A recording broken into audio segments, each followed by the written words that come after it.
Bienvenida, Yasmin. Muchas gracias, Ram. Vamos a platicar justo de la disolución del vínculo matrimonial, que es el concepto que utilizamos los abogados como para referirnos a divorcio. Y evidentemente hay que tomar en consideración que para que exista un divorcio, primero tiene que existir un matrimonio. El matrimonio, valdría la pena acotar algunos conceptos que han cambiado también con base en una evolución del derecho. El matrimonio, incluso antes el código lo definía como la unión de un solo hombre, una sola mujer con fines de procreación. Y esto sigue incluso existiendo, vigente en un texto del Código Canónico, y por supuesto, eso es válido para las leyes eclesiásticas y ahí lo tenemos todavía como una norma vigente, como una norma que se aplica. No obstante, en el Código Civil, que es la parte que regula el Estado, no la Iglesia, han cambiado algunos conceptos. En la Ciudad de México, ha habido en los últimos años también como esta tendencia a realizar cambios dentro de las legislaciones para hacer armónico a un marco constitucional, protector de garantías de cada una de las personas, pero también las garantías son los derechos que nos da el Estado, pero también muy respetuoso de los derechos humanos. Y esto para también hacer armónico el sistema nacional con un sistema internacional de derecho. Entonces, este tipo de artículos y de descripción tenían violaciones constitucionales. ¿Cuál? La violación a la discriminación o a la no discriminación y también a la igualdad. Entonces, se dejó de lado este texto y actualmente se dice que tal cual el código enuncia, matrimonio es la unión de dos personas para fines de ayuda mutua, vida en común, etcétera. Entonces, quitamos dos cosas. Uno, entre un solo hombre y una sola mujer, por violar el derecho de igualdad, que es uno de los derechos fundamentales y que lo tenemos en la Constitución, y el derecho de no discriminación. Y también se eliminó con fines de procreación, porque sabemos que también hay parejas que tienen este afán de casarse, de formar una vida en común, pero tal vez no es su fin tener hijos. Entonces ha evolucionado. Es importante señalar que no en todos los estados esta regulación es ya cambiante. Hay todavía estados que continúan teniendo el texto que acabo de mencionar. Estos estados, a varios de ellos, su legislación se ha impugnado mediante un juicio que se denomina juicio de amparo, que justamente es una defensa que tiene todo gobernado, toda persona, para cuando se le violan derechos humanos o derechos fundamentales. Y en este caso ya les enuncié cuáles son los derechos fundamentales, entonces se han interpuesto amparos y existen a la fecha bastantes criterios, tanto en tesis como en jurisprudencias, que declaran los artículos de esos correspondientes estados inconstitucionales. Y con base en esto ya se han ido modificando los textos. No obstante, todavía en la República no hay todas las modificaciones. Más o menos la misma suerte corre la disolución del vínculo matrimonial. Y bueno, ya por último, en relación al matrimonio, a la nueva concepción de matrimonio, sería también importante decir que se le quitó con fines de procreación, atendiendo a que la Constitución nos da una libertad de reproducción. Entonces, también a nivel constitucional, el hecho de que contraer el matrimonio te obligara a procrear era violatorio de derechos fundamentales. Insisto, son textos que han ido avanzando en su entendimiento, en su armonización con un contexto respetuoso de derechos humanos y que a mí me parece muy afortunado porque de esta manera somos más respetuosos de la dignidad, de la igualdad, de la libertad de las personas. Ahora, el divorcio, que es la disolución del vínculo matrimonial, hace muchos años, aquí en la Ciudad de México, exactamente antes del 2009, se tenía judicialmente con dos tipos. Uno era divorcio necesario, que de verdad era un martirio para los cónyuges, y otro era el divorcio voluntario. En el voluntario, como su nombre lo dice, ellos estaban de acuerdo en separarse, firmaban una petición hacia el juez e incluso el rubro decía Juanito y Juanita. Entonces, no hay litis y finalmente podían dar la disolución del vínculo matrimonial de manera pues armónica y era un trámite rápido, ¿no? Yo creo que tendría más o menos en aquella época como menos de 3 meses, 4 meses la tramitación de ese tipo de divorcios. Y bueno, existía el famosísimo divorcio necesario. A mí me impresiona la, no sé si ignorancia, falta de difusión, malas ideas que también a veces tenemos de medios de comunicación, ¿no? De las novelas. No sé, todavía hay gente que me pregunta, ¿y si me voy de la casa, es abandono de hogar? Y ella es culpable porque es que es adúltera, porque tiene un nuevo novio o lo que sea, o amante.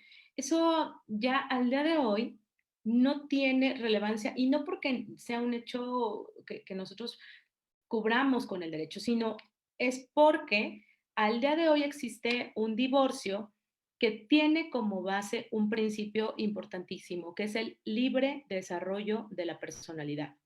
Y el libre desarrollo de la personalidad se fundamenta en dignidad y proyecto de vida, atendiendo a que cada persona tiene tal grado de protección, incluso del Estado, pero también así personal, para elegir el tipo de vida que necesita y, por supuesto, dentro del tipo de vida y dentro de estas prerrogativas de los derechos que tenemos como persona, está nuestro Estado civil.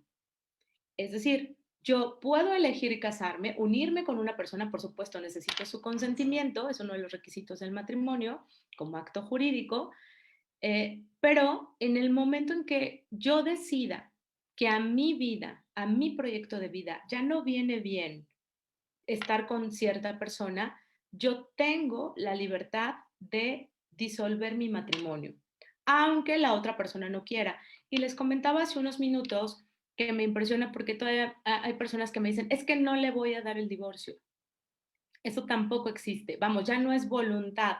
¿Por qué? Porque, insisto, atenta contra el principio del libre desarrollo de la personalidad. A partir de ahí, se mal llamó en esos primeros años a este tipo de divorcio, divorcio express, porque atendía al principio de economía procesal. Todos los términos se hicieron súper pequeños y es un procedimiento especial, ¿sí? Pero es un procedimiento rápido, ¿no? Varía de acuerdo a cada uno de los estados. Por ejemplo, en la Ciudad de México es una audiencia nada más, en el Estado de México tienen que ser dos, pero bueno, son pequeñas variaciones de la secuela procesal porque cada estado tiene una regulación local que rige el tipo de procedimiento judicial donde se va a llevar ese tipo de controversia. ¿Qué era antes el divorcio necesario? Era también la disolución del vínculo matrimonial, pero estábamos constreñidos a tener que acreditar, en la Ciudad de México eran 21 causales, y causales bien complejas y la verdad es que también muy lastimosas para las parejas que se separaran, como era acreditar violencia, sevicia, que yo siempre me causó mucha curiosidad eso, y era crueldad extrema, malos tratos, corrupción, había un listado tremendo. Entonces ya, como bien dijo Ram, me parece que cuando alguien tiene un proyecto de vida con otra persona, con una pareja, es bastante difícil aceptar que el proyecto de vida no funcionó o se rompió o hay que dirigirlo hacia otro lado.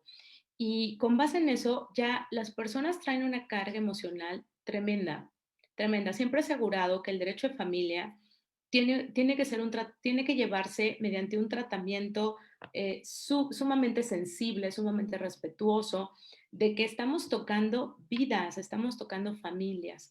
Entonces, ya de por sí era muy difícil y todavía con el divorcio necesario se requería a la parte que lo solicitaba que acreditar esas causales y que acreditar esa causal en la que estaba fundamentando la petición de la disolución del vínculo matrimonial con pruebas.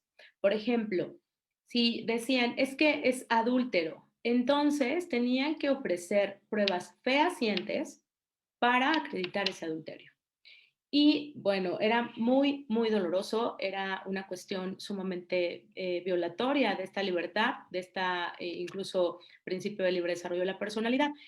Grosso modo, hay muchas tesis muy bonitas de eso, las pueden consultar en la Suprema Corte de Justicia. Hay una que me gusta mucho que dice, el Estado, si bien es cierto, regula las relaciones del Estado civil, el Estado no puede decidir por una persona.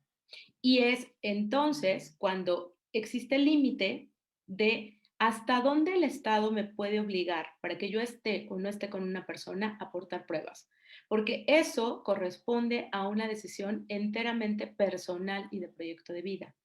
Entonces, por ello, se limita al Estado y dice, el Estado sí, claro, va a decretar la disolución del vínculo conyugal, pero el Estado no te va a someter y mucho menos a obligar a acreditar una causal. En ese orden de ideas, en la Ciudad de México, el artículo 272, que a mí me parece que es muy ejemplificativo y describe muy bien este divorcio incausado, que como su nombre lo dice, es porque no necesitamos contarle al juez o contarle a los abogados qué pasó. Basta con que nosotros digamos, ya no quiero seguir unido en un vínculo matrimonial con esta persona y solicito la disolución de ese vínculo. Miren, el divorcio disuelve el vínculo del matrimonio y deja a los cónyuges en aptitud de contraer otro. Para solicitarse por uno o por ambos, podrá solicitarse por uno o por ambos cónyuges, cuando cualquiera de ellos lo reclame ante la autoridad judicial, manifestando su voluntad de no querer continuar con el matrimonio, sin que se requiera señalar la causa por la cual se solicita. Esto es bien importante, porque entonces, si toda la gente supiese este texto, creo que no habrá preguntas de, ¿y si me voy de la casa me va a acusar de abandono de hogar? ¿No? Y yo no le voy a dar el divorcio, no le pienso firmar, o al revés, es que dice que no me va a firmar el divorcio. Eso no existe, ¿ok? Y luego, para su tramitación, el artículo 266, que también dice, el divorcio disuelve el vínculo del matrimonio y los deja a efecto de poder contraer nuevas nupcias, pero también dice que debemos cumplimentar los requisitos de un proyecto de convenio, que es el artículo 267. Antes de pasar a los requisitos y que ustedes vean qué se acompaña a esta petición de la disolución del vínculo matrimonial, es importante puntualizar que no en todos los estados, otra vez como nos pasó en la figura del matrimonio, no en todos los estados se tiene regulado el divorcio incausado. Y esto también ha sido un tema de debate y ya se ha pronunciado la Corte en relación a que esos estados que siguen teniendo en sus textos como obligatorio el divorcio necesario son inconstitucionales. Insisto, porque son contrarios al libre desarrollo de la personalidad. En esos estados, si un juez se negase a recibir la solicitud del divorcio incausado, se puede promover contra esa resolución donde se niega un juicio de amparo, porque es inconstitucional, ¿ok? Y tiene su fundamento en la dignidad de las personas y en la libertad, también de elección de vida. Entonces, sabemos que en los matrimonios se crean muchísimas consecuencias. Vamos a distinguir. Hay, como lo hemos platicado en otras charlas, hay hechos jurídicos y actos jurídicos. Los hechos jurídicos son los acontecimientos que sin que intervenga la voluntad del hombre, bueno, de la persona, producen consecuencias jurídicas. Los ejemplos más fáciles pues como más claros son la vida y la muerte. Ambos hechos, en ambos hechos no interviene la voluntad de las personas, pero sí generan consecuencias jurídicas. En el caso del matrimonio corresponde al rubro de los actos jurídicos. Los actos jurídicos, a diferencia de los hechos jurídicos, producen también consecuencias, pero interviene la voluntad de las personas.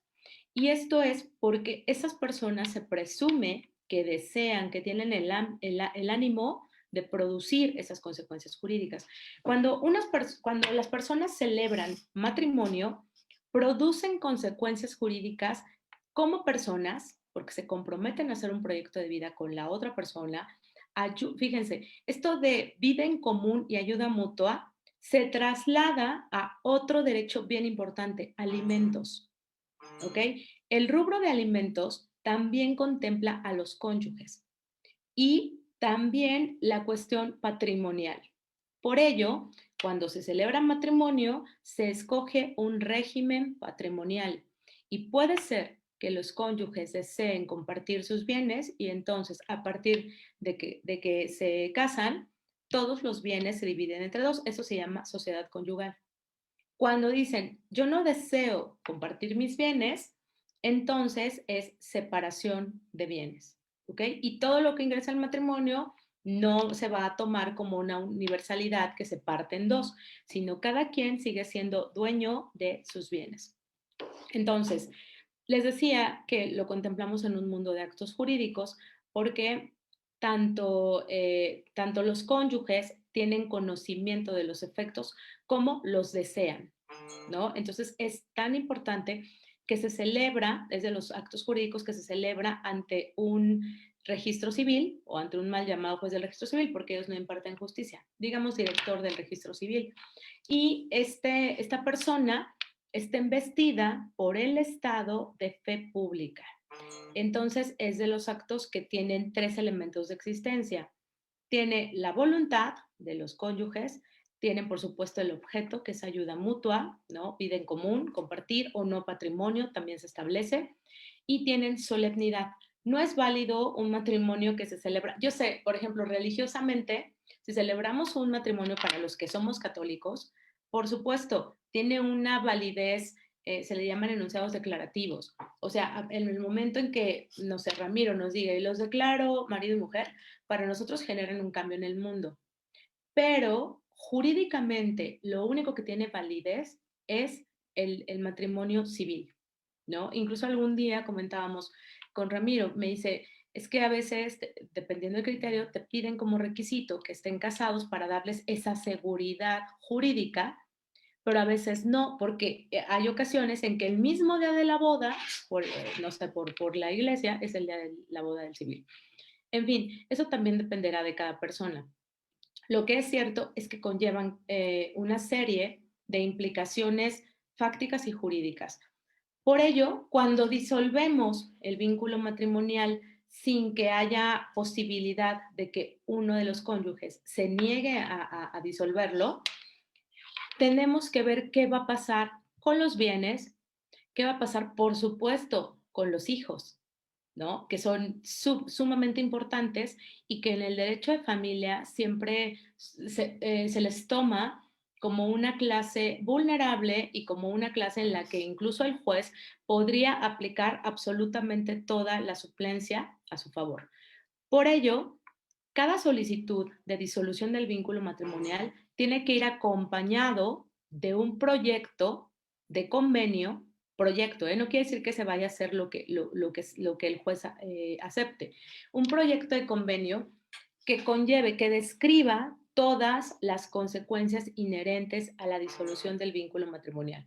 Por ejemplo, ¿con quién se van a quedar los hijos? Que es la guardia y custodia. ¿Con quién se van a quedar el día a día los hijos? Que es la guardia y custodia. ¿Cómo vamos a sufragar los alimentos? Y alimentos es una palabra polisémica porque las personas entienden alimentos como comida, pero no, los alimentos no son comida. Bueno, en la Ciudad de México el artículo 308 tiene un catálogo de conceptos que engloban los alimentos. Por ejemplo, los alimentos conllevan educación, ¿ok? Esparcimiento, gastos médicos y hospitalarios, vivienda, cuestiones extraordinarias a la escuela, por ejemplo, cuestiones culturales y deportivas. Entonces, no nada más es comida, ¿no? Que eso lo damos por hecho. Entonces, conllevan alimentos, también en relación al régimen patrimonial que se haya escogido durante el matrimonio.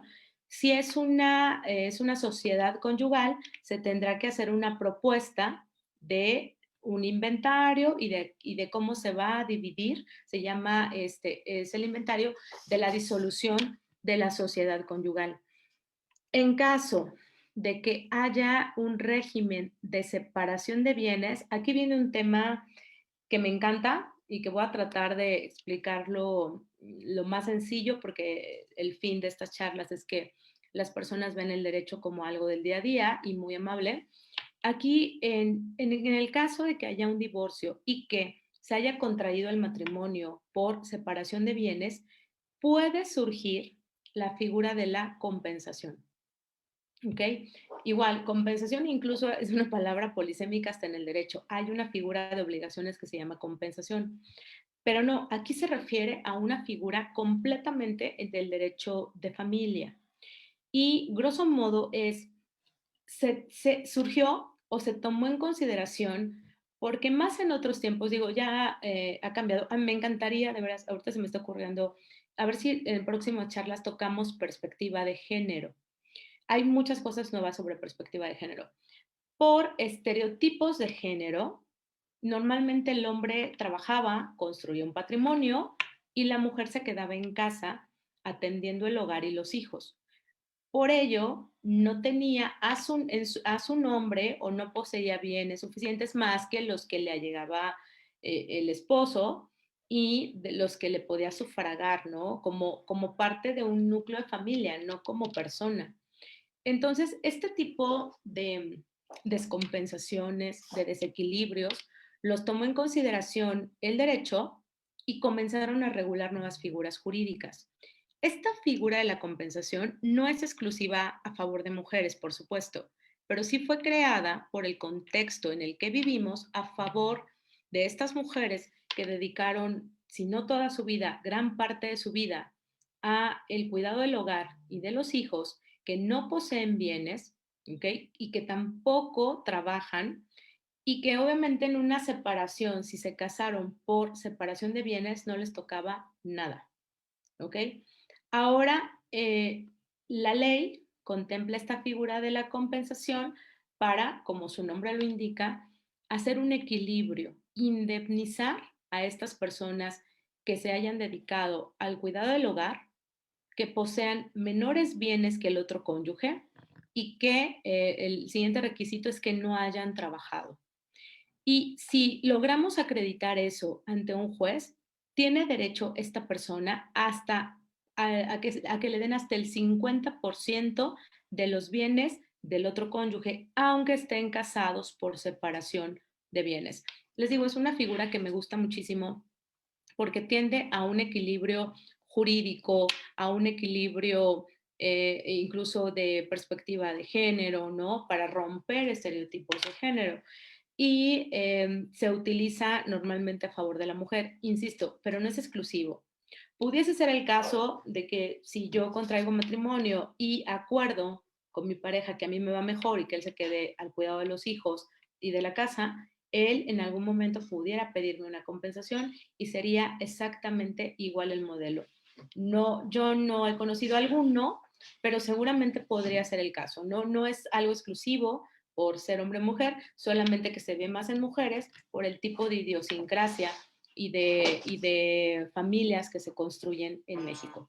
Voy a leer aquí, Ale, ¿cómo estás? Qué gusto verte por Face.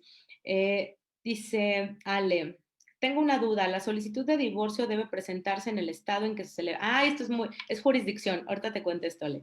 Se debe solicitar en el estado donde se celebró el matrimonio o puede presentarse en cualquier estado de la República. A ver, gracias, Ale, por preguntar. Es súper importante esto. No, Ale, mira, hay ciertas reglas para jurisdicción. Jurisdicción es el tribunal que le compete conocer de cierto asunto. En el caso de divorcio, Ale, la jurisdicción corresponde al lugar donde tuvo su última residencia esa pareja, donde vivieron los últimos 2 años las personas que están solicitando la disolución del vínculo matrimonial. Ejemplo, no, recientemente tuve un divorcio que ellos se casaron en Hidalgo, en Pachuca. Su acta de matrimonio es de Pachuca, Hidalgo, ¿ok? Pero ellos siempre vivieron aquí, en la Ciudad de México, en la Colonia del Valle. Entonces, la jurisdicción es de aquí, de la Ciudad de México. No importa que se hayan casado en Pachuca. Ahora, cuando ya terminamos el trámite del divorcio, que ahorita les platico también, es bien rápido, el juez, entre otras cosas, ordena que ese divorcio se inscriba en el acta de matrimonio, que se le conoce como las anotaciones marginales, ¿ok? Y cuando se inscribe en esa acta de matrimonio, el juez de la Ciudad de México, en este ejemplo que les estoy dando, no es competente en Pachuca. ¿A través de qué o cómo inscribe? Hay una figura dentro procesal, porque es dentro de los tribunales, que se denomina exhorto. El exhorto es, digamos, el instrumento que un juez le pide a otro juez, o es el instrumento por el que un juez le pide a otro juez de su mismo rango que le ayude a cumplimentar lo que él ordenó. ¿Ok? Entonces, por ejemplo, el juez de lo familiar de aquí envió un exhorto que yo llevé, bueno, que mi gente llevó a Pachuca, para que en Pachuca el juez del mismo tipo o del mismo rango, grado y materia, ordene al registro civil de allá de Pachuca que inscriba y anote que el juez de aquí ordenó ya la disolución del vínculo matrimonial.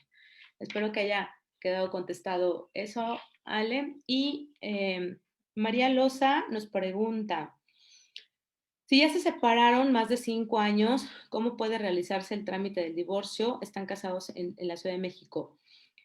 Pues lo solicitamos directamente, María. El cónyuge que esté interesado en disolver el vínculo matrimonial tendrá que presentar una solicitud con esos requisitos, que todavía es una demanda, porque seguramente si se separaron y no hay esta conciliación para ir ante tribunales y hacer el procedimiento, seguramente será un divorcio incausado con un solo cónyuge y vamos ante tribunales de lo familiar, lo solicitamos, emplazamos, es decir, notificamos al otro y tendrá oportunidad,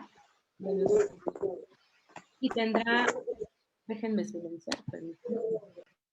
Listo, y tendrá oportunidad en su momento de contestarnos y de hacer su propuesta de convenio. Si quieres, ahorita inbox, te pongo mi número y cualquier cosa me avisas y claro, con mucho gusto los podemos ayudar en eso. En fin, este tipo de cosas y cuestiones inherentes a la disolución del vínculo matrimonial están reguladas en el artículo 267 del Código Civil de la Ciudad de México. Cada entidad tiene su Código Civil. Variarán los artículos, pero la esencia, la naturaleza jurídica del divorcio incausado es la misma.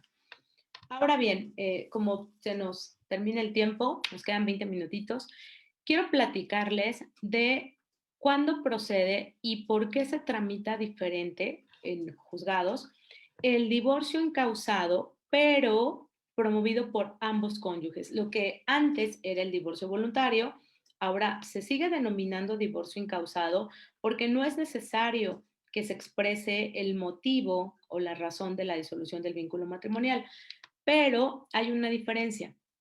Los cónyuges lograron ponerse de acuerdo y con base en ello presentan una solicitud ante el juez familiar, pero firmada por ambos. También dice sultanito y fulanito. Ese tipo de divorcios, a partir del 2015, se solicitan ante juez oral civil, porque la oralidad civil fue una reforma de agosto de 2014 para implementarse al siguiente año y fue de los primeros juicios orales que se siguen.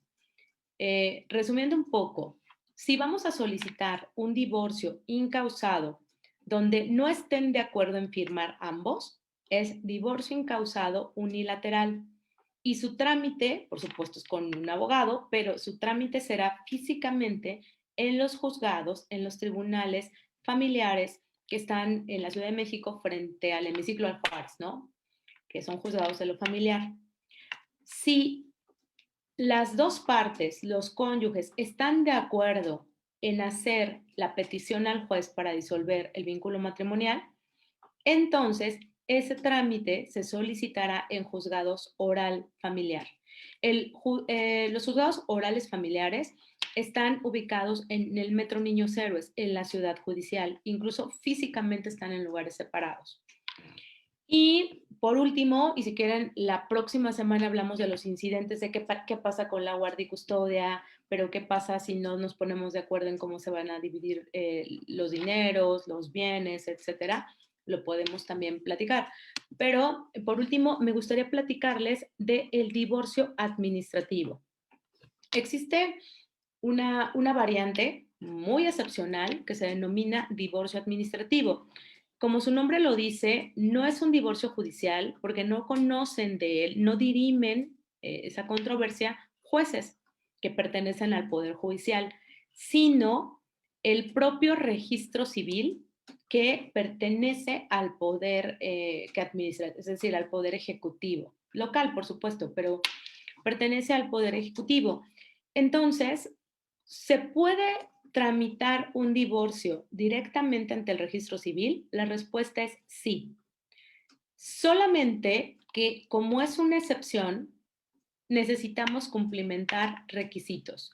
Y los requisitos para tramitar el divorcio ante el registro civil, que se denomina divorcio administrativo, es que no haya hijos o en su caso, que los hijos que se hayan concebido no requieran alimentos, ¿ok? Porque sean mayores de edad y no requieran alimentos, y ahí podría caber la posibilidad de que no exista alimentos para los hijos.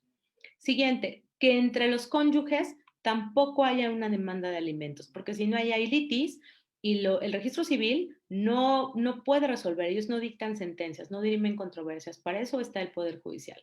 Entonces, no debe de haber controversia, no debe de haber alimentos para los hijos, tampoco debe de haber un estado de gravidez. ¿Qué es estado de gravidez? No debe estar embarazada la cónyuge, porque hay otra regla de derecho que dice en relación a la filiación que todo hijo nacido o concebido dentro de un matrimonio se presume que es de ese matrimonio.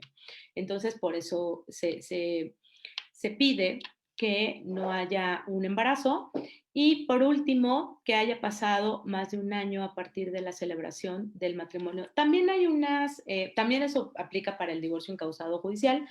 Hay unos criterios relativamente recientes que dicen que tampoco podemos someter a unas personas a que se esperen un año para solicitar la disolución, pero siguen siendo tesis. Entonces, hay muchísimas cosas que platicar en relación a estas figuras porque han cambiado sus elementos para hacerlos armónicos a este nuevo derecho, a este derecho protector de derechos humanos, por supuesto, y para agilizar. Siempre el principio de economía procesal es algo que debe regir los procesos judiciales para que la gente que esté involucrada en ellos, que por supuesto está dolida de alguna manera por esas decisiones o por esos proyectos de vida que no se hicieron, pues lo pase menos mal, ¿no? El hecho de que se exigiese en algún momento acreditar un hecho para que se pudieran separar las personas, pues es absolutamente violatorio de su libertad y por supuesto del libre desarrollo de la personalidad. No sé si las personas que nos acompañan en Zoom, muchas gracias, que veo que se han unido, tengan alguna pregunta, algún comentario antes de seguir, ¿no?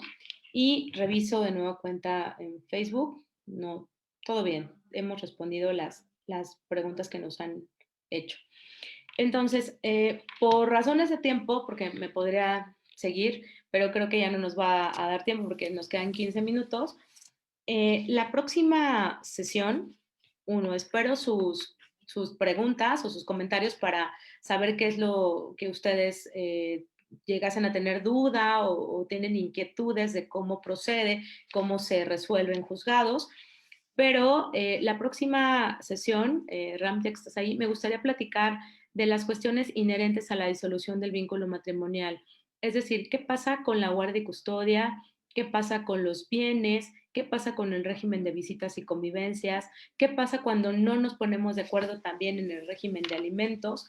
¿Y por qué esa tramitación se lleva a cabo en incidentes en el mismo expediente donde donde se dictó la sentencia del divorcio? Esa sentencia es lo que toca el fondo del asunto. Y platicaremos también de cuáles son los efectos, y a ver si les voy a escanear una sentencia de divorcio, para que ustedes la vean y un acta de matrimonio que tenga la anotación marginal para que la vean. Una cosa es que la sentencia ya esté, la sentencia definitiva, que causa estado porque esa no es apelable, es una de sus características, y otra cosa es que esa sentencia sea ejecutoriada. Como una de las cosas donde se hace ejecutoria de una sentencia definitiva de un divorcio es inscribir. Y lo que me ha pasado en cantidad de ocasiones, muy penoso, es que la gente cree, porque también los abogados se pasan, la verdad, que con la sentencia ya está divorciado. Me dicen, abogada, mire, yo aquí tengo mi sentencia, tengo una copia certificada, me divorcié hace 15 años. Y mi pregunta es, ¿ya la inscribió en el registro civil? Y la gente no sabe qué es eso. Eso es ejecutar esa sentencia. Ya el juez giró un oficio, usted hizo el pago de derechos de esa anotación y no tiene ni idea de lo que los hablo, de lo que hablo. Hay una regla que es prescripción. La prescripción en general es la pérdida o la adquisición de un derecho por el paso del tiempo. Aquí sería prescripción negativa porque es la pérdida de un derecho por el paso del tiempo.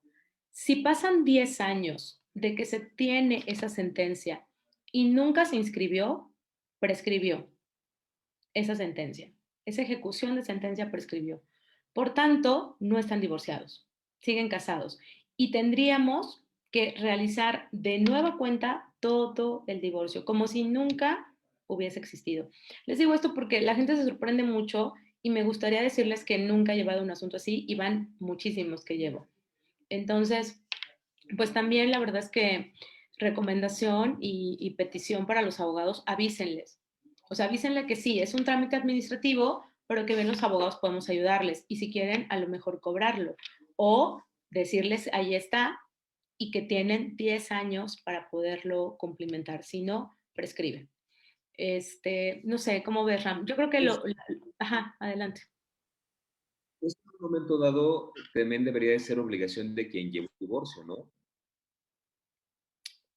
Resulta que, digamos, estrictamente el procedimiento judicial termina en la sentencia, ¿no? Pero de ahí hay cosas que hacer, porque el juez ordena que se haga esta anotación.